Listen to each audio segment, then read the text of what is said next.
नमस्कार, आप सबका बहुत बहुत स्वागत है। मैं हूं सौरभ शर्मा। प्रधानमंत्री मोदी ने गुजरात में 2 दिन में 8 रैलियां की। इन 8 रैलियों में नरेंद्र मोदी ने कौन से 8 मंत्र दिए, मोदी ने जीत के कौन से 8 फॉर्मूले गिनाए, कौन सी 8 बड़ी बातें कहीं जिससे बीजेपी खेमे में भरोसा बढ़ गया है कि गुजरात जीतेंगे ही नहीं बल्कि बड़े मार्जिन से जीतेंगे, रिकॉर्ड तोड़ वोटों से जीतेंगे। प्रधानमंत्री मोदी के सारे भाषण गुजराती में हुए। हिंदी पट्टा मतलब हिंदी बोलने वाले राज्यों में जबरदस्त उत्सुकता है कि आखिर प्रधानमंत्री मोदी ने कहा क्या, भाषण में ऐसा कौन सा बयान दिया जिससे माहौल बन गया। हम आपको बताएंगे मोदी ने कहा क्या कहा, हिंदी में आपको मोदी की बातें भी सुनवाएंगे और बातों का पॉलिटिकल मतलब भी समझाएंगे। प्रधानमंत्री के मैदान में आने के बाद से माहौल क्या बना हुआ है, बीजेपी के कैंप में, कांग्रेस के कैंप में क्या हलचल है और क्या अरविंद केजरीवाल के कैंप में अभी से हड़कंप मचा हुआ है, सब कुछ समझिए इस बेहद एक्सक्लूसिव रिपोर्ट में। गुजरात में कौन सा कैंप व्यस्त, किसका कैंप अभी से पस्त, किसका कैंप पूरी तरह सुस्त। मोदी द्वारे द्वारे घूम रहे हैं, हंसते हुए वोट बटोर रहे हैं, विरोधी बुरी तरह फंस चुके हैं। जो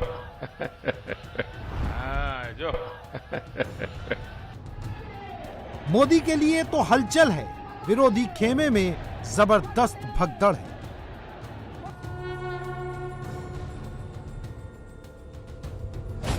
मध्य प्रदेश में राहुल धनुष बाण चला रहे हैं, आरंभ है प्रचंड वाला ऑडियो घुमा रहे हैं।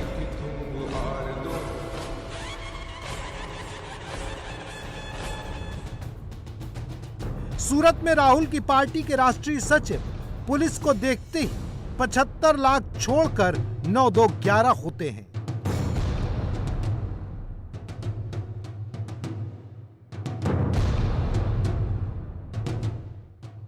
सोशल मीडिया पर मीम बनने लग जाते हैं। राहुल की दौड़ने वाली फोटो घूमने लगती है। राहुल के साथ सूरत में कांग्रेस के राष्ट्रीय सचिव बीएम संदीप की फोटो ट्रेंड करने लगती है। फिर भारत जोड़ो यात्रा वाले एक वीडियो की एंट्री होती है। मंच पर राहुल के करीब जयराम रमेश दिखते हैं, दिग्विजय सिंह बैठे होते हैं, रागिनी नायक दिखती हैं। उसी मंच से हिंदुत्व को उग्र और क्रूर की संज्ञा दी जाती है, राहुल की जमकर वाहवाही की जाती है। उग्र और कुरूप हिंदुत्व के सामने राहुल गांधी बंधुत्व की राजनीति खड़ी कर रहे हैं और उस बंधुत्व की राजनीति का फुट सोल्जर बन के मैं भारत यात्रा बनाऊंगा। उग्र और कुरूप हिंदुत्व के सामने राहुल गांधी बंधुत्व की राजनीति खड़ी कर रहे हैं और उस बंधुत्व की राजनीति का फुट सोल्जर बन के मैं भारत यात्रा बनाऊंगा। बात यह है हिंदुत्व का कोई लेना देना धर्म से नहीं है। वो स्वरूप हिंदुत्व हो ही नहीं सकता, क्योंकि ये इसका धर्म से कोई लेना देना नहीं है। स्वयं सावरकर जी ने इस बात को कहा है, हिंदुत्व का धर्म से कोई लेना देना नहीं है, ये आइडेंटिटी है, ये पहचान भर है, लेकिन इसका धर्म से कोई लेना देना नहीं है। बेफिजूल के मुद्दे उठा रही बीजेपी सर, इनके पास मुद्दा है क्या? जिस वक्त कांग्रेस की टॉप लीडरशिप के सामने हिंदुओं को गाली दी जा रही है, गुजरात में कांग्रेस के कैंप में नोट पहुंच रहा है। ठीक उसी वक्त मोदी की रैलियों में वोटर ही वोटर दिख रहा है, कोई और फैक्टर आसपास भी नहीं फटक रहा है। केजरीवाल को ही ले लीजिए, वो अचानक गुजरात से आउट हो गए हैं। आप वाले सोशल मीडिया पर गुजरात वाणी जरूर चलने लगा है। सिसोदिया गुजरात में दिख नहीं रहे, भगवंत मान पंजाब छोड़कर गुजरात में डटे पड़े हैं और आम आदमी पार्टी को ही विनर बता रहे हैं। यह साफ तौर पे नजर आ रहा है कि मुकाबला भाजपा बनाम आम आदमी पार्टी है। कांग्रेस कहीं दूर दूर तक भी नजर नहीं आती। आम आदमी पार्टी बनाम भाजपा की लड़ाई में आम आदमी पार्टी बीजेपी से आगे निकलती नजर आ रही है। गुजरात में मोदी के विरोधी अपने ही पैरों पर कुल्हाड़ी मार रहे हैं, जबकि मोदी सारे विरोधियों से एक स्टेप आगे चल रहे हैं। प्रधानमंत्री नहीं, पीएम साहब नहीं, मोदी साहब नहीं, इस बार तो गुजरातियों का नरेंद्र भाई उनके बीच पहुंचा है। वोटर्स को पिछले सारे रिकॉर्ड तोड़ने की कसम तक दिला दी है। આપણા નરેન્દ્રભાઈ પાલનપુર આયા હતા, પ્રધાનમંત્રી આયા હતા એવું નહીં કહેવાનું, પીએમ સાહેબ આયા હતા એવું નહીં કહેવાનું, સાહેબ મોદી સાહેબ આયા હતા એવું નહીં કહેવાનું, આપણા નરેન્દ્રભાઈ આયા હતા। લોકસભામાં મને ખૂબ મત આપ્યા, મારે એ રેકોર્ડ તોડી નાખવું છે। બોલો તોડશો? બનાસકાંઠામાં 100% બધા કમળ ખીલવો। ઉત્તર ગુજરાત નવા મિજાજમાં જ દેખાય છે, ચાહે અરવલ્લી હોય, સાબરકાંઠા હોય, મહેસાણા હોય, બનાસકાંઠા હોય, પાટણ હોય, ગાંધીનગર હોય, એક નવો જુવાણ દેખાઈ રહ્યો છે। અને હું જ્યાં ગયો છું ત્યાં એમ જ લાગે કે ભાઈ આ વખતે ઉત્તર ગુજરાત 100% કમળ।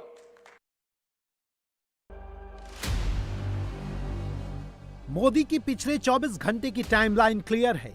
8 चुनावी रैली की स्पीच के अंत में मोदी रैली में आए लोगों से डायरेक्ट अपील कर रहे हैं कि घर घर जाओ और गुजरात के नरेंद्र भाई का संदेश सबको पहुंचाओ। કે આપણા નરેન્દ્રભાઈ બાવળા આયા હતા, એમણે તમને પ્રણામ પાઠવ્યા છે। આપણા નરેન્દ્રભાઈ આયા હતા, એમણે પ્રણામ પાઠવ્યા છે।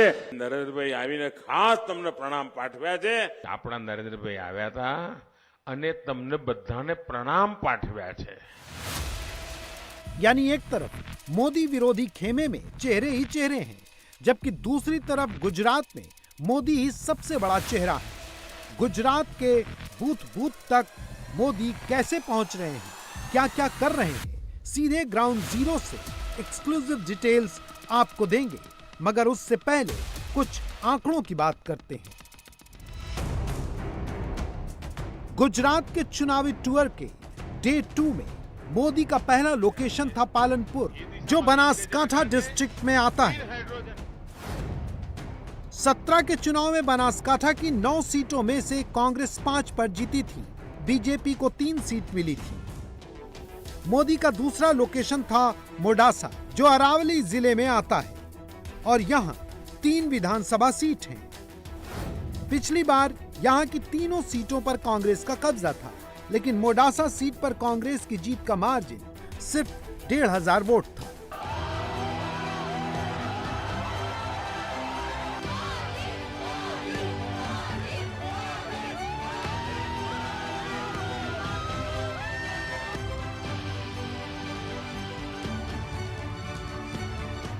मगर इस बार मोदी की रणनीति देखकर ऐसा लगता है कि मोडासा से कांग्रेस भी साफ हो जाएगी और आम आदमी पार्टी भी करीब नहीं आता है। जवाब मोदी के चुनाव प्रचार की स्टाइल में।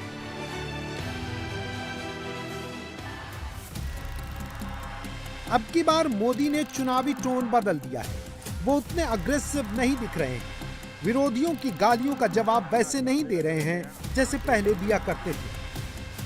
हाँ, इतना जरूर है कि अग्रेसिव टोन में बतौर पीएम अपने 8 साल का हिसाब भी दे रहे हैं और बतौर सीएम 20 साल में उन्होंने गुजरात के लिए क्या किया, इसकी मिनट टू मिनट डिटेल भी दे रहे हैं।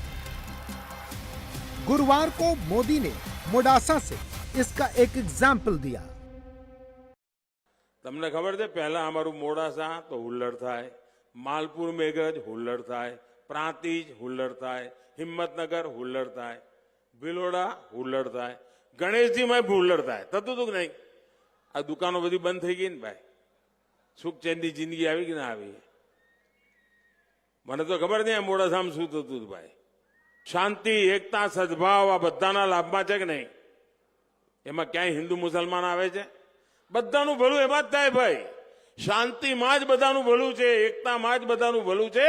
અને 20 વર્ષમાં આપણે આ કરીને બતાવ્યું છે અને એના કારણે ગુજરાત પ્રગતિ કરી રહ્યું છે। मोडासा कई सालों तक प्रतिबंधित संगठन सिमी का बेस रहा। कट्टर वहाबी विचारधारा ने भी यहां अपनी पैठ जमाई। ये गुजरात के उन इलाकों में से एक है जहां मुस्लिम आबादी बहुसंख्यक है। मोडासा का दंगों वाला इतिहास भी रहा है। 2002 दंगों में भी यहां जमकर हिंसा हुई थी। यहां AIM फैक्टर भी है। हाल ही में हुए म्युनिसिपल इलेक्शन में मोडासा से भाईजान के उतारे 12 में से 9 उम्मीदवारों को जीत मिली। यानी इस इलाके में आकर मोदी का यह कहना कि 20 साल में यहां एक दंगा नहीं हुआ, ये गुजरात के लिए मोदी का प्रूफ किया हुआ कमिटमेंट भी है और भविष्य में कोई दंगा करने की ना सोचे ऐसे तत्वों के लिए एक स्ट्रॉन्ग मैसेज भी है। मोदी का तीसरा लोकेशन दहेगाम था। गांधीनगर जिले और अहमदाबाद ईस्ट संसदीय सीट के तहत आने वाली दहेगाम विधानसभा सीट बीजेपी और कांग्रेस दोनों के लिए कब्जे वाली सीट रही है, यानी इस सीट पर बारी बारी से दोनों ही पार्टियों ने जीत दर्ज की है। 17 में बाजी बीजेपी ने मारी, मगर इस बार कांग्रेस और आप दोनों लड़ाई में हैं। गुरुवार को मोदी का लास्ट लोकेशन था बावला, जो अहमदाबाद डिस्ट्रिक्ट के तहत आता है। ये मोदी का स्ट्रॉन्ग होल्ड है। इस जिले में 21 सीटें आती हैं, जिनमें से पिछली बार बीजेपी को 15 और कांग्रेस को 6 पर जीत मिली थी। इस बार मोदी ने अपने लिए चैलेंज ही यही सेट किया है कि जहां पिछली बार जीते वहां नंबर्स और ज्यादा बढ़ाए जाएं और जहां कम सीटों पर जीत मिली उसमें भी इजाफा किया जाए।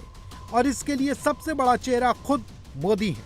मोदी के बूथ वॉरियर्स अभी से मिशन मोड में जुट गए हैं। गुजरात किसने बनाया, इस लाइन पर मोदी विरोधी सियासत करते हैं, जबकि वोटर सीधे मोदी से जुड़ते हैं। 6 नवंबर को एक चुनावी जनसभा को संबोधित करते हुए प्रधानमंत्री नरेंद्र मोदी ने गुजरात में गुजरातियों से कहा कि जोर से कहें कि ये गुजरात मैंने बनाया है। उन्होंने गुजराती में कहा कि आग गुजरात मैं बनवायु छे, और ये कह के सबको ये कहने के लिए उन्होंने प्रेरित किया और ये बताने की कोशिश की कि ये जो नया गुजरात बना है, 2002 के बाद जो नया गुजरात बना है, उसे बनाने में हर एक गुजराती ने अपनी भूमिका निभाई है और उसे इस बात का गर्व होना चाहिए। प्रधानमंत्री ने ये बात चुनावी रैली में कही थी, लेकिन गुजरात में एक तरीके से युवा वर्ग ने इसे मुहिम बना लिया और तकरीबन 34 लाख लोगों ने ये फोटोज और ये वीडियोस ऐसा कहते हुए नमो ऐप पर अपलोड किया। इसके बाद भारतीय जनता पार्टी ने अलग अलग जगहों पर सेल्फी पॉइंट लगाया। आपको यहाँ पे मणिनगर में जो भारतीय जनता पार्टी का कार्यालय है, जो यहाँ के उम्मीदवार हैं, उनके कार्यालय के बाहर ये आपको सेल्फी पॉइंट लगा है। उसमें लिखा हुआ आ गुजरात हमें बनवायु छे, यानी कि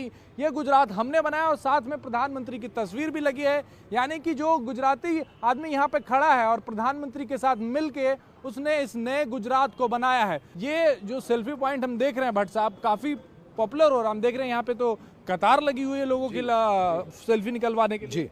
जी, ये देखिए, जिस दिन हमारे श्रद्धेय प्रधानमंत्री ने कहा कि हर कोई गुजराती ने एक साथ मिलके ये गुजरात बनाया है, जो युवा वर्ग है उसमें एक माहौल बना है, और मेरे कार्यालय पर सुबह से शाम तक युवाओं की भीड़ लगी रहती है सेल्फी के साथ फोटो लेने के लिए, क्योंकि उनके हृदय में एक उमंग है कि मैं जो गुजरात नया बन रहा है, जो डेवलपमेंट, जो विकास गुजरात का हो है, उसका मैं भी एक सहभागी हूँ और उसको आनंद है।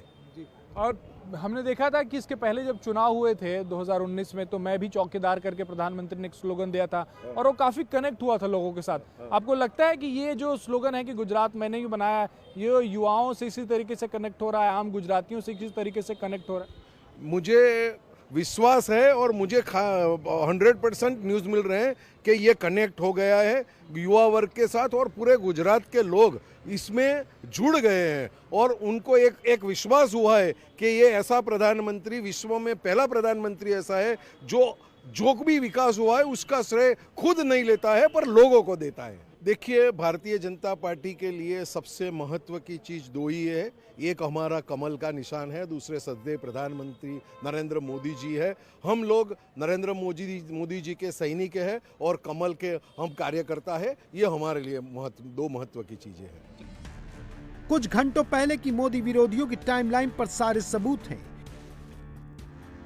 भाईजान से लेकर कांग्रेस के इकोसिस्टम तक सबने मोदी के ये गुजरात मैंने बनाया है वाले बयान पर सियासी लाइन लेंथ पकड़ ली है।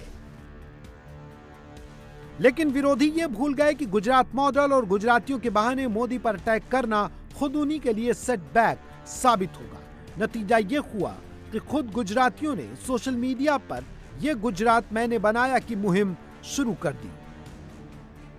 प्रत्येक गुजराती बोले थे, अंतर्मनનો અવાજ બોલે છે, આ ગુજરાત ગુજરાતની આ પ્રજા છે, જીવવાની અહીં તો મજા છે, અહીં ભાજપની ધ્વજા છે, આગળ વધવાની રજા છે.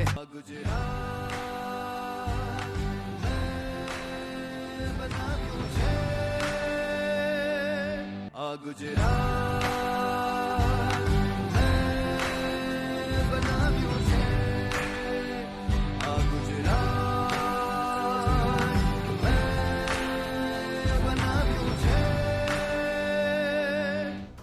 और अब मोदी ने अपने राज्य के वोटर्स को जो मंत्र दिया था गुजरात चुनाव से पहले, वहां भी पब्लिक ने उसे मिशन बना लिया है. यहीं पे खड़े होकर प्रधानमंत्री नरेंद्र मोदी के कटआउट के साथ आप सेल्फी निकलवा रहे हैं, यहाँ पे भी कुछ लिखा है? हाँ, वो लिखा हुआ यूँ है कि ये गुजरात मैंने बनवाया है. हमको गर्व है कि मोदी जी ने ये गुजरात हमारा यहाँ पे जो उन्होंने विकास किया है, वो विकास के साथ हम भी वो विकास में जुड़ना चाहते हैं. और हमको भी अच्छा लग रहा है कि हमारा गुजरात कुछ नया बन रहा है, और मोदी जी बनाने में जो प्रयत्नशील है गुजरात, उसमें भी हम भी हमारा योगदान देना चाहते हैं. और हमें गर्व है कि हमारे प्रधानमंत्री गुजरात में जो विकास की यश गाथा चला रहे हैं पिछले 20 साल से, और गुजरात का पूरा विकास के लिए पूरे गुजरात को बदल दिया है. और जो भी लोग इधर गुजरात में आते हैं वो देख के चकित हो जाते हैं. और भी लोग हैं यहाँ पे, हमसे जानते हैं. सेल्फी निकलवा ली आपने? सेल्फी निकलवा ली. बहुत क्या खास इस सेल्फी पॉइंट में? देखिए, यहाँ लिखा हुआ है आ गुजरात हमें बनावी है. हमारे गुजराती में कहते हैं, आदरणीय नरेंद्र मोदी जी हमारे यहाँ से जन्मदाता है, यहाँ पे उनका जन्म हुआ है. हम गुजरात से जुड़े लोग हैं, हमने देखा है ये पिछले 2022 के बाद जो डेवलपमेंट गुजरात के अंदर हुआ है हमने देखा है. हम तो यही चाहेंगे कि आने वाले टाइम में नरेंद्र मोदी सर भी आए और भाजपा जो विकास कर रही है वो विकास को आगे बढ़ाते हुए गुजरात को पूरे डेवलपिंग. यहाँ पे बाहर से अभी पार्टी आ रही है, आपने देखा होगा. आम आदमी पार्टी अभी आई है, हम ये दे देंगे फ्री भी, ये देंगे. हमको नहीं चाहिए, ये खालिस्तानी विचारधारा वाले नहीं चाहिए. भारतीय जनता पार्टी एक ऐसी पार्टी है जिसने गुजरात का डेवलपमेंट किया है. हम आने वाली पुरखों तक एक ही चिन्ह रहेगा, भारतीय जनता पार्टी. वैसे खास वजह ये है कि प्रधानमंत्री जी गुजरात के हर एक व्यक्ति को इस गुजरात में हो रहे विकास का सहभागी मानते हैं, जो एक गुजराती होने के नाते बहुत गौरव लेने की बात है मेरे लिए. इसीलिए इस फ्रेम के पास मैं तस्वीर खिंचा रहा हूँ कि मेरे साथ प्रधानमंत्री जी खड़े हैं और पीछे सरदार पटेल जो हमारे सबके है निर्माता भारत के, वो है. इसीलिए सेल्फी पॉइंट के साथ सेल्फी खिंचवाने के लिए खड़े हैं. आ गुजरात मैं बनाव्યું છે. प्रधानमंत्री का ये स्लोगन गुजरातियों में, गुजराती वोटर्स में, भारतीय जनता पार्टी के समर्थकों में काफी हिट है. इस वक्त मैं खाड़िया विधानसभा, जमालपुर खाड़िया विधानसभा क्षेत्र में हूं और वहां पर भी भारतीय जनता पार्टी ने एक सेल्फी पॉइंट लगाया है जहां पर लोगों की भीड़ लगी हुई है. आप गुजरात में आए हो, आप कवरेज कर रहे हैं, आप देख सकते हैं क्या बनाया है मोदी जी ने. रिवर फ्रंट बनाया है, मेट्रो बनाया है. हम भी युवा हैं, हम लोग भी देख रहे हैं कि क्या बनाया है. आज कांग्रेस बोलती है हमने ये बनाया, ये बनाया. हम युवा हैं, हम 20 साल से हम देख रहे हैं, हमने कुछ नहीं देखा है कि कांग्रेस ने कुछ बनाया हो. तो ये जो प्रधानमंत्री का स्लोगन है कि गुजरात हमने बनाया, मैंने बनाया, ये आपको अपील कर रहा है? हाँ, 100% मोदी जी ने ही बनाया है. हम देख रहे हैं यहाँ के, हम अभी तो हम सब समझने लगे. यहाँ के जो प्रत्याशी है इमरान खेड़ावाला वगैरह, वो एनआरसी और सीए में जाके शाहीन बाग में बैठे थे जहाँ नारे लग रहे थे भारत तेरे टुकड़े होंगे इंशाअल्लाह इंशाअल्लाह. यहाँ की जनता समझती है, युवा समझते हैं. अब यहाँ की जनता ये इलेक्शन में जय श्री राम बोल के कमल के बटन पे दबाएगी और भारी मतों से भाजपा को विजय बनाएगी. इस स्लोगन के बारे में क्या कहेंगे? ये स्लोगन तो अभी इतना फेमस हुआ है, हमारे यहाँ हर एक गली गली में बच्चा बच्चा एक ही स्लोगन बोल रहा है, ये गुजरात हमने बनाया है. मोदी जी की प्रेरणा के साथ अभी सबके दिमाग में यही है कि ये गुजरात हमने बनाया है और ये गुजरात अभी और आगे बढ़ेगा. इंडिया टीवी संवाददाता ने उन लोगों से भी बात की जिन्होंने सोशल मीडिया पर मोदी की ये गुजरात मैंने बनाया वाली मुहिम को वायरल कराया, मोबाइल घर घर पहुंचाया. और उनकी बातों से 100% कंफर्म है, मोदी के दुश्मनों ने जिस ये गुजरात मैंने भी बनाया वाले बयान का इस्तेमाल मोदी पर सियासी अटैक के लिए किया, वही बयान गुजरात चुनाव में विरोधियों को चारों खाने चित्त करेगा. जो पूरा स्लोगन था, प्रधानमंत्री ने जब कहा था कि गुजरात किसने बनाया, उसके बाद जनता ने कहा मैंने बनाया, उससे युवा जो है वो बहुत कनेक्ट होता हुआ दिख रहा है. उसके पीछे क्या वजह लगती है? सबसे पहले तो बहुत दुरुस्त फरमाया आपने कि युवा कनेक्ट बहुत रहा है इसमें, क्योंकि मेरी अन्य रील्स जो हैं उसको अगर कंपेयर करें तो ये रील इतनी लोगों को पसंद आई और इतना ऑर्गेनिक रीच इसे हुआ, इसे मिला है। और जब मैंने देखा तो इतने सारे व्यूज़, इतने सारे लाइक्स इतने कम समय में, इम्पैक्ट उसका रिजल्ट जो है वो उन्हें दिख रहा है। तो जब वो दिखता है तो एक ओनरशिप आ जाती है कि नहीं, आ गुजरात मैं बनाव्यो छे, ये गुजरात मैंने बनाया है, ये जो काम हमने किया है ये उसी का वटवृक्ष कहीं जाकर बना है। हाँ, उसमें अच्छा नेतृत्व, अच्छी लीडरशिप जब आती है तो उस काम को सफलता तक वो लेकर जाते हैं। इसमें जैसे मैंने कहा कि ओनरशिप दे दी है कि भाई ये सिर्फ हमारा नहीं, ये सबका है। तो मुझे तो कहीं ना कहीं वो दृश्य दिखाई देता है कि भले गोवर्धन उन्होंने, श्री कृष्ण ने अपनी छोटी सी उंगली पे पूरा उठा लिया था, लेकिन जो बाकी सब लोग थे उन्होंने भी छोटी सी अपनी एक जो लकड़ी है या जो जैसे डंडी हो गई या कुछ हो गई, तो ऐसे उन्होंने गोवर्धन पकड़ के रखा है। अब शायद वो जानते हैं, नहीं जानते, इतना तो मुझे पता नहीं कि भाई ये पूरा का पूरा भार जो है वो जिसने बांसुरी उठाई है उसी ने गोवर्धन भी उठा लिया है। लेकिन इनको लगता है कि भाई हमने भी इसमें कहीं ना कहीं कुछ सपोर्ट किया है, हमने इसे उठाने में, इस लोक कल्याण के कार्य में हमने भी योगदान दिया है। तो ये बात कनेक्ट हो गई है लोगों तक, और वो मुझे डेफिनेटली लगता है कि लोगों तक पहुँची, उनके हृदय को स्पर्श कर गई है। जो स्लोगन है कि गुजरात हमने बनाया है, वो काफ़ी अपीलिंग स्लोगन है, क्योंकि इसमें नरेंद्र मोदी खुद कोई क्रेडिट नहीं ले रहे हैं, ये क्रेडिट दे रहे हैं उनकी जनता को, गुजरात की जनता को। तो ये मुझे बहुत ज़्यादा अपीलिंग लगा। उसके लिए मैंने भी एक गीत बनाया है जिसमें मैंने लिपसिंग किया है, इंस्टाग्राम पे डाला हुआ है। हमने एड फिल्म्स बनाई हैं उनके लिए 2 या 3 जो मेरे इंस्टाग्राम पे डाली हुई है, और जो CR पाटिल साहब ने, नरेंद्र साहब ने, दोनों ने, उन्होंने शेयर भी किया था, देखा भी था उन्होंने। तो ये गुजरात के लिए बहुत बड़ी बात है कि नरेंद्र मोदी जी खुद कह रहे हैं कि ये हमने बनाया है, ना ही मैंने बनाया है, ना ही आपने बनाया है। अगर हम सब साथ में नहीं होंगे तो इसमें से कुछ भी नहीं होगा। तो उनका जो विजन है वो सर्वोपरि है। वो जो एक विजन के साथ आए थे कि गुजरात को हमें बहुत आगे बढ़ाना है, और उन्होंने जो कहा था इतने सालों में, जो कहते आए हैं, वो किया है, और वो बदलाव दिख रहा है। जो गुजरात में रहते हैं उनको भी दिख रहा है, और जो दूसरे स्टेट से आते हैं गुजरात में उनको तो बहुत काफी दिख रहा है कि यार मैं 10 साल पहले आया था तो ये कुछ भी नहीं था, और क्या से क्या बना दिया है गुजरात ने। तो hats off to his vision. Perception की लड़ाई हो, यूथ से कनेक्ट की लड़ाई हो, या चेहरे की लड़ाई हो, न राहुल न केजरीवाल, गुजरात में तो फिलहाल सिर्फ मोदी का ही है धमाल। वैसे चेहरे वाली एक बहस राहुल को लेकर भी छिड़ी है। सोशल मीडिया पर राहुल की भारत जोड़ो यात्रा वाले लुक को अलग अलग तरीके से प्रोजेक्ट किया जा रहा है, सद्दाम हुसैन से जोड़ा जा रहा है। बीजेपी के टॉप लीडर्स भी पीछे पड़े हैं, हर रोज किसी न किसी के बयान वायरल हो रहे हैं। आज आप खुद देखिए राहुल जी का चेहरा, मैं हर बार बोलता हूं भाई आप भारत जोड़ो यात्रा किया है, आपका चेहरा का थोड़ा चेंज हुआ है। अगर आपको चेहरा ही बनाना है, जवाहरलाल नेहरू जैसा बनाइए, आपका नाना था, आप कम से कम गांधी जी का चेहरा बनाइए। कहां सद्दाम हुसैन जैसा चेहरा बना के देश में घूम रहा है, ये कैसा, आप क्या कर रहे हैं देश में। बीजेपी जब राहुल के लुक पर अटैक करती है तो कांग्रेस तिलमिला उठती है, दोनों तरफ से तू तू मैं शुरू हो जाती है। देखिए, मुझे आज भी वाकया याद आता है जब हेमंत बिस्वा पार्टी छोड़ रहे थे तो कह रहे थे कि मैं राहुल गांधी जी को मिलने गया और वो मुझसे बात करने की बजाय अपने डॉग, अपने कुत्ते को बिस्कुट खिलाना जो है वो प्राथमिकता थी उनकी। हमें आज लगता है बिल्कुल राहुल गांधी जी ने ठीक किया उस समय, आपसे ज़्यादा अपने एक वफादार कुत्ते को उन्होंने बिस्कुट खिलाना और उसे अहमियत देना समझा। कांग्रेस के नेता राहुल को डिफेंड तो करते हैं, मगर ये भूल जाते हैं कि ये वही राहुल हैं जिन्होंने राफेल वाले प्रोपेगेंडा पर मोदी को अटैक करने के लिए चोर की दाढ़ी में तिनका और न जाने क्या क्या लिख डाला था। वैसे मजेदार बात यह भी है कि कांग्रेस गुजरात में मोदी को हराने के सपने देख रही है। गहलोत गुजरात जाकर चुनाव प्रचार कर रहे हैं, लेकिन दूसरी तरफ खुद उन्हीं के घर में मारकाट मची है। गहलोत सचिन पायलट को गद्दार बताते हैं, ये तक कह डालते हैं कि गद्दार कभी मुख्यमंत्री नहीं हो सकता है। जवाब में सचिन पायलट कैमरे पर आते हैं और खुल्लम खुल्ला अपने ही सीएम पर अटैक करते हैं। मैंने सुना है अशोक गहलोत जी ने जो बोला है, और अशोक गहलोत जी एक वरिष्ठ और अनुभवी नेता हैं, और पार्टी ने उन्हें बहुत मौके दिए हैं, बहुत पदों पर वो रहे हैं। आज भी वो राजस्थान के मुख्यमंत्री के रूप में काम कर रहे हैं। मैं नहीं जानता हूं कि उनको एडवाइस कौन करता है या किसके कहने पर ऐसी बातें बोली जाती हैं, लेकिन आज से पहले भी अशोक गहलोत जी ने बहुत सारी बातें मेरे बारे में बोली। मुझे उन्होंने नकारा कहा, निकम्मा कहा, गद्दार कहा और आरोप लगाए।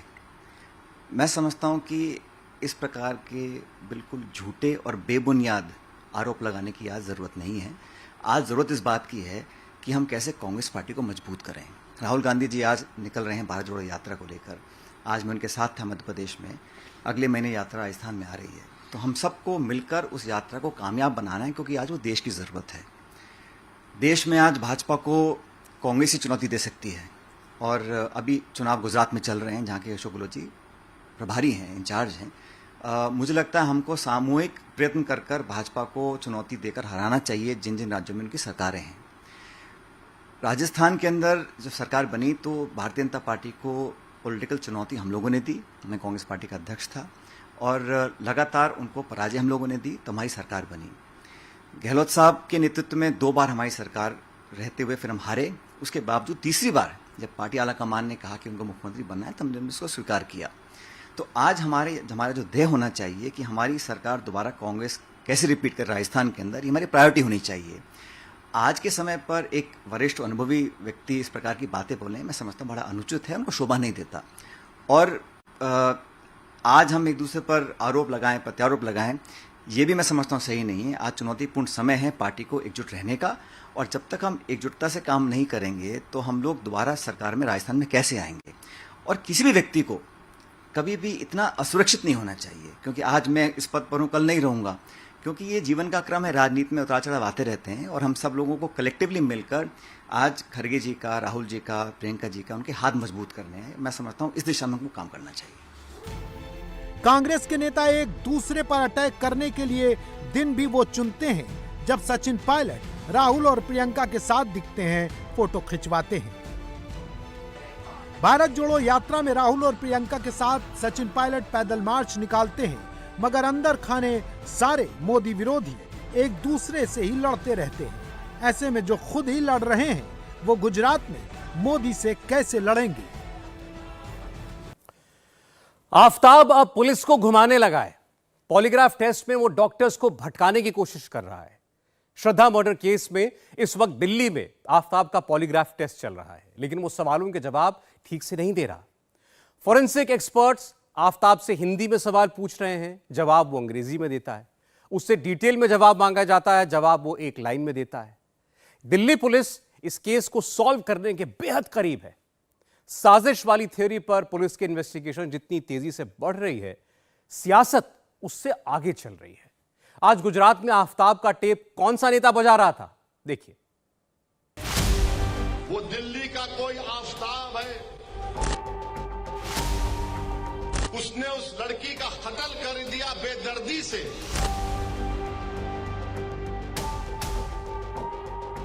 आसाम के चीफ मिनिस्टर गुजरात को आकर कहती है ये लव जिहाद का मसला है।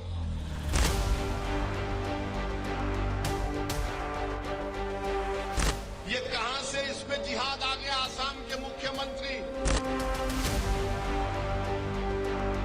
आसाम के मुख्यमंत्री से मेरा सवाल है, बताओ बिल्किस बानो का क्या मजहब था? आफताब और बिल्किस। गुजरात के चुनाव में असदुद्दीन ओवैसी इन्हीं 2 टेम्पलेट पर अपनी स्पीच फिट कर रहे हैं। इन्हीं 2 बातों को सबसे बड़ा इशू बना रहे हैं। गोधरा में ओवैसी की स्पीच का फोकस इन्हीं दोनों पर था। सोचिए, मुंबई के आफताब ने दिल्ली में श्रद्धा का मर्डर किया और गुजरात में मुद्दा बन गया। असदुद्दीन ओवैसी आफताब के नाम पर गुजरात के मुसलमानों को डरा रहे हैं। वो गोधरा का मुद्दा उठा रहे हैं और गोधरा से लेकर नरोदा पाटिया तक जा रहे हैं। बिल्किस की बात करके ओवैसी गुजरात चुनाव का नैरेटिव चेंज करना चाहते हैं। इसका एक सैंपल देख लीजिए।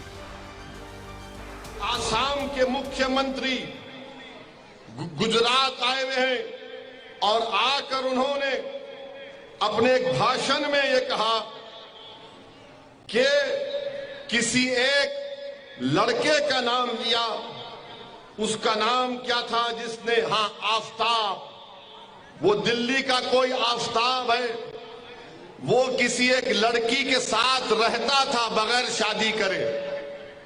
उसने उस लड़की का कत्ल कर दिया बेदर्दी से, और हमने उसकी मजम्मत की, सबने मजम्मत की। मगर आसाम के चीफ मिनिस्टर गुजरात को आकर कहती है ये लव जिहाद का मसला है। अरे एक खातून पर, एक महिला पर जुल्म होता है, उसका कत्ल कर दिया जाता बेदर्दी से, और आसाम के मुख्यमंत्री आकर कहते हैं लव जिहाद का किस्सा है।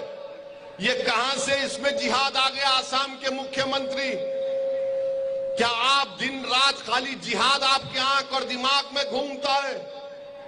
एक आफ्ताब नाम का लड़का ने हमारा मुंबई से श्रद्धा नाम का एक लड़की को शादी करने का थोड़ा सा, जो भी बात करे हम तुमको शादी करेगा ऐसे बोल के दिल्ली लेके गया। शादी तो नहीं हुआ, उनको कैसे मारा, 35 पीस किया, एक ही लड़की को 35 टुकड़ा किया। और क्या किया जानते हैं? वो लड़की का जो मेरा बहन है, आप लोगों का बहन है, उनको फ्रीज में डाल दिया, और फ्रीज में डाल देने का बाद श्रद्धा का बॉडी फ्रीज में है, और दूसरा लड़की को ले आया डेटिंग करने के लिए। फिर किसी ने, पुलिस ने इसको पूछा, भाई आप खाली हिंदू लड़की क्यों लाते हैं? बोला नहीं, हिंदू भावुक होता है, हिंदू का साथ बातचीत करके, हिंदू लड़की का साथ बातचीत करने में भावुक हो जाता है, दे आर इमोशनल, तो उनके लिए मैं उन लोग को लेके आया हूं। आप देखिए, देश में ये एक आफ्ताब का कहानी नहीं है, हमारा देश में और कोई ऐसा आफ्ताब श्रद्धा का कहानी है। आज देश को लाभ जिहाद का खिलाफ सख्त से सख्त कानून का जरूरत है। अरे वो दोनों साथ रह रहे थे, उसने जुल्म किया, हम उसकी मजम्मत करते। इसका दीन से क्या ताल्लुक, मजहब से इसका क्या ताल्लुक? औरत पर जुल्म जो करते हैं उनको अगर मजहब का चश्मा लगाकर देखा जाएगा तो ये बड़ी नाइंसाफी होगी। तो आसाम के मुख्यमंत्री से मेरा सवाल है, गुजरात के मुख्यमंत्री से मेरा सवाल है, भारत के प्रधानमंत्री से मेरा सवाल है, बताओ बिल्किस बानो का क्या मजहब था? बिल्किस बानो को रेप करने वालों को मोदी जी आपने क्यों छोड़ा? आपने इन जालिमों को क्यों छोड़ा? बोलो आसाम के मुख्यमंत्री, बिल्किस बानो का नाम तुम्हारी जबान पर नहीं आता। अरे सबसे बड़े इंसानियत के दुश्मनी करने वाले आप लोग हैं। बिल्किस की बात तो ओवैसी गुजरात का चुनाव अनाउंस होने के बाद पहले दिन से कर रहे हैं, लेकिन आफ्ताब का इशू उन्होंने अभी अभी पकड़ा है। गुजरात के मुसलमानों पर अपना एजेंडा चलाने के लिए ओवैसी के पास अब दो एग्जाम्पल हैं, लेकिन जिस आफ्ताब को ओवैसी इस चुनाव में मुद्दा बना रहे हैं, उस आफ्ताब की असलियत अब खुलती जा रही है। दिल्ली में आफ्ताब पूनावाला का पॉलीग्राफ टेस्ट किया गया है। उसे झूठ पकड़ने वाली मशीन के सामने बैठाकर तमाम सवाल किए गए हैं। पॉलीग्राफ टेस्ट में पूछे गए सवालों का जवाब आफ्ताब सही से नहीं दे रहा है। एफएसएल सूत्रों का कहना है कि आफ्ताब अधिकतर सवालों का जवाब एक लाइन के उत्तर में दे रहा है। वहीं एक्सपर्ट्स आफ्ताब से हिंदी में सवाल कर रहे हैं, जिनका जवाब अधिकतर आफ्ताब इंग्लिश में दे रहा है। पॉलीग्राफ टेस्ट पूरा होने के बाद आफ्ताब के मेडिकल टेस्ट की रिपोर्ट आने में 2 दिन का वक्त लगेगा। मेडिकल टेस्ट की रिपोर्ट आने के बाद ही आफ्ताब का नार्को टेस्ट होगा। सोर्सेज का कहना है कि आफ्ताब का नार्को टेस्ट सोमवार को हो सकता है, क्योंकि अंबेडकर अस्पताल में सिर्फ सोमवार को ही नार्को टेस्ट किया जाता है। पॉलीग्राफ टेस्ट जो है एक नॉन इन्वेजिव टेक्निक है। बेसिकली नार्को एनालिसिस भी एक टेक्निक है ट्रुथ पता करने के लिए, और पॉलीग्राफ एग्जामिनेशन भी एक टेक्निक है जो कि नॉन इन्वेजिव टेक्निक है। नार्को टेस्ट के अंदर जो है हम मेडिसिन इंड्यूस करते हैं किसी की बॉडी में, तो और उसके बाद उसको ट्रांसस्टेट में लेके जाते हैं बेसिकली। और पॉलीग्राफ टेस्ट जो है वो नॉन इन्वेजिव टेक्निक है जिसमें हम उसके बॉडी के सारे पैरामीटर्स को मेज़र करते हैं क्वेश्चनर्स के दौरान, और उसमें देखते हैं कि वो कौन कौन सी इन्फॉर्मेशन जो है कंसील कर रहा है, और जहाँ कंसील कर रहा होता है वो हमें नार्को में हेल्प मिलती है उसको रिवील करने में। जब वो एफएसएल में पहुंचता है पॉलीग्राफिक टेस्ट के लिए, तो शुरुआत आप लोग कैसे करते हैं, किस तरीके से टेस्ट शुरू होता है? पॉलीग्राफिक टेस्ट की बात कर रहा हूँ। पॉलीग्राफिक टेस्ट जो है उसका हम पहले आईओ के साथ हम एक हमारी बैठक होती है जिसमें हम पूरा केस का बारे में उससे जिक्र करते हैं। उसके बाद हम सब्जेक्ट का प्री टेस्ट इंटरव्यू करते हैं। प्री टेस्ट इंटरव्यू में उससे क्वेश्चन पूछे जाते हैं सारे, और उसके बाद उसका पॉलीग्राफ एग्जामिनेशन होता है नेक्स्ट डे। इसमें उसको कोई बेहोश नहीं किया जाता, किसी तरीके की कोई एनेस्थीसिया नहीं दिया जाता? जैसे मैंने आपको पहले बताया, ये नॉन इन्वेजिव टेक्निक है जो कि फिजिकल पैरामीटर्स पे ही बेस्ड है। जो उसके बॉडी के सारे फिजिकल पैरामीटर्स हैं उसको मेजर किया जाता है ड्यूरिंग क्वेश्चनर्स कि उसमें क्या क्या फ्लक्चुएशंस है, क्या क्या उसमें वो है। आफताब कितना शातिर है इसका अंदाजा ऐसे लगाइए कि जब उसका पॉलीग्राफ टेस्ट शुरू हुआ तो वो खुद को बिल्कुल सामान्य दिखाने की कोशिश कर रहा था। आफताब की बॉडी लैंग्वेज बिल्कुल नॉर्मल थी, हाव भाव ऐसा था जैसे कुछ किया ही नहीं। उसका बिहेवियर बिल्कुल शांत था, सवालों के जवाब देते वक्त भी वो कूल था। टेस्ट के लिए आज सब्जेक्ट हमारे पास था and test is going on team server तक। कब तक चलेगा ये डिपेंड करेगा कि क्या कंडीशन है, कितनी लेंथ है। तो क्या दोबारा भी बुलाया जाएगा तीसरे राउंड के हो लिए? सकता है, सेशन साइंटिफिक सेशन है, it may be carry forward. कितना टाइम लग सकता है? ये अभी नहीं कहा जा सकता क्योंकि ये साइंटिफिक टीम्स जो वर्क कर रही होती है दैट कैन डिसाइड कि उन्हें फर्दर। इसके बाद क्या प्रोसीजर है? नार्को का मेडिकल होना है, उसके बाद नार्को क्योंकि अम्बेडकर हॉस्पिटल की तरफ से कहा गया है कि सिर्फ सोमवार को ही होता है, तो मैम थोड़ा उसके बारे में बताएं। जी, उसके लिए कुछ टेस्ट की जरूरत होती है कि मेडिकली फिटनेस है या नहीं है, तो प्री मेडिकल टेस्ट, और ये टीम जो एक कंप्लीट टीम है वो डिसीजन लेगी कि नार्को कब किया जाए। पॉलीग्राफ और नार्को टेस्ट से पुलिस को कई ऐसे सवालों के जवाब मिल सकते हैं जो इस मामले की इन्वेस्टिगेशन के दौरान सामने आए हैं। अभी तक की जांच में पुलिस को शक है कि आफताब ने श्रद्धा की हत्या अचानक नहीं की, जैसा वो दिखाने की कोशिश कर रहा है। आफताब की इंटेरोगेशन रिपोर्ट इंडिया टीवी के हाथ लगी है। आफताब ने पुलिस को बताया कि श्रद्धा और उसकी बहुत ज्यादा लड़ाई होती थी। मार्च अप्रैल के महीने में वो दोनों हिल स्टेशन घूमने गए थे। इसी दौरान उन्होंने दिल्ली शिफ्ट होने का फैसला किया, लेकिन दिल्ली पुलिस को शक है कि मर्डर की साजिश आफताब ने हिमाचल के एक हिल स्टेशन पर रची थी। आफताब ने श्रद्धा का मर्डर प्री प्लान साजिश के तहत अंजाम दिया। पुलिस को ऐसा क्यों लगता है, उसके पीछे कई वजह हैं। आफताब कहता है कि उसने गुस्से में श्रद्धा को मार डाला, लेकिन तमाम सिचुएशन कुछ और कहती है। आफताब और श्रद्धा जब मुंबई से हिल स्टेशन के लिए निकले तो दिल्ली जाने का कोई प्लान नहीं था। हिमाचल में आफताब को बद्री नाम का शख्स मिलता है जो दिल्ली के छतरपुर का रहने वाला था। बद्री से मिलने के बाद आफताब दिल्ली का प्लान बनाता है। 8 मई को आफताब श्रद्धा के साथ दिल्ली आता है। आफताब दिल्ली के छतरपुर में एक फ्लैट लेता है। फ्लैट भी ऐसी जगह जहां आसपास जंगल है। फ्लैट लेने के करीब 10 दिन के अंदर श्रद्धा का मर्डर हो जाता है। 8 मई को आफताब और श्रद्धा जब दिल्ली आते हैं तो दोनों दिल्ली के पहाड़गंज इलाके के एक होटल में ठहरते हैं। इसके बाद दोनों साउथ दिल्ली के सैदुल्ला जाब इलाके में रुकते हैं। उसके बाद आफताब छतरपुर इलाके में एक फ्लैट किराए पर लेता है जहां पर जंगल है। दिल्ली पुलिस को यह शक है कि ये इत्तेफाक नहीं हो सकता, बल्कि उसने ये इलाका जानबूझकर चुना है ताकि श्रद्धा के शव के टुकड़ों को वो ठिकाने लगा सके। आफताब ने श्रद्धा के बॉडी पार्ट्स कहां-कहां फेंके। दिल्ली पुलिस इसकी लगातार जांच कर रही है। जांच में कोई कमी न रह जाए, इसलिए अब एक सलाहकार टीम बना दी गई है। ये टीम एसीपी रमन लांबा की अगुवाई में काम कर रही है। सलाहकार टीम में 4 तेज तर्रार पुलिस इंस्पेक्टर शामिल हैं। ये टीम केस के एक-एक एंगल पर नजर रख रही है। मर्डर केस से जुड़े एक-एक सबूत पर नजर रख रही है और सलाहकार टीम महरौली पुलिस को लगातार गाइड कर रही है। श्रद्धा हत्याकांड में खुलासा हुआ है कि आफताब ने एक नहीं बल्कि एक से ज्यादा हथियारों का इस्तेमाल किया था। जब छतरपुर के फ्लैट पर आफताब ने श्रद्धा की बॉडी के टुकड़े किए तो उसमें कई सारे हथियारों का इस्तेमाल किया गया, जिसकी जांच अभी दिल्ली पुलिस कर रही है। पुलिस का कहना है कि 80% केस अब तक सॉल्व हो गया है। घर के बाथरूम में ब्लड स्पॉट की फॉरेंसिक जांच हो रही है। श्रद्धा की जबड़े और दूसरी हड्डियों की जांच भी चल रही है। इंडिया टीवी ने उस डेंटिस्ट से बात की है जहां श्रद्धा कई बार अपने दांतों के ट्रीटमेंट के लिए आई थी।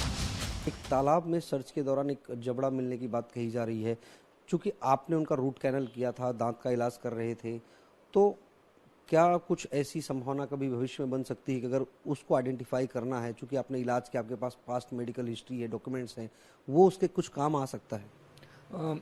अगर जबड़ा मिला है तो डेफिनेटली वो जो भी मैंने ट्रीटमेंट रिकॉर्ड्स प्रोवाइड किए उससे वो मैच कर सकते हैं आइडेंटिफिकेशन के लिए, लेकिन ये 100% नहीं रहेगा। इसके अलावा जो श्रद्धा के फादर का DNA सैंपल है उनके पास, उससे वो डेफिनेटली मैच करके 100% आइडेंटिफाई कर सकते हैं। लेकिन एक प्राइमरी स्तर पर चूंकि आपने ट्रीटमेंट किया था, डॉक्यूमेंट्स रखे थे, तो वो कहीं ना कहीं एक बेसिक हेल्प सपोर्ट जरूर करेगा। डेफिनेटली प्राइमरी आइडेंटिफिकेशन के लिए काफ़ी हेल्पफुल रहेगा। श्रद्धा मर्डर केस में अब तक कई खुलासे हो चुके हैं। पुलिस अब पूरा केस सॉल्व करने के बेहद करीब है। पॉलीग्राफ टेस्ट के बाद नार्को टेस्ट के साथ साथ कातिल का पूरा काला चिट्ठा सबके सामने होगा। इंडिया टीवी हर वक्त हर जगह डाउनलोड करने के लिए सर्च करें India TV news Google play store या ऐप स्टोर पर।